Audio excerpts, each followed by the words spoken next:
যুক্তরাষ্ট্র যুক্তরাজ্যে যেভাবে প্রেসিডেন্সিয়াল বিতর্কের যুক্তিতর্ক দেখে নাগরিকরা ভোটের সিদ্ধান্ত নেয়, বাংলাদেশেও তেমন গণতন্ত্র প্রতিষ্ঠার আশা করছেন ইঞ্জিনিয়ার ইশরাক হোসেন।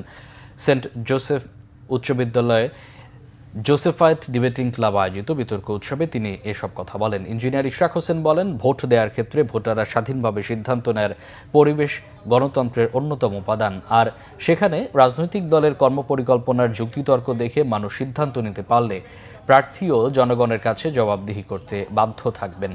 বিরোধীদের সাথে যুক্তিতর্ক করে দেশকে এগিয়ে নেওয়ার আশা করেন engineer Ishraq Hossain. Debate for democracy chairman Hasan Ahmed Chowdhury Kiron, অধ্যক্ষ ডক্টর লিও জেমস পেরেরা সহ শিক্ষক ও শিক্ষার্থীরা অনুষ্ঠানে উপস্থিত ছিলেন।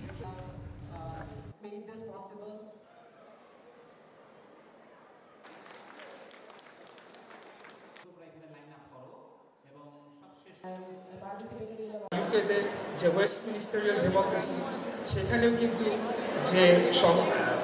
যে পাওয়ার পার্টি, যে ট্রেজারি বেঞ্চ বলে, এবং অপোজিশন পার্টি, তারা ডিবেট করে এবং সেই ডিবেটটা জনগণ দেখে তারা তখন ডিসাইড করে যে তারা কাকে সাপোর্ট করবে।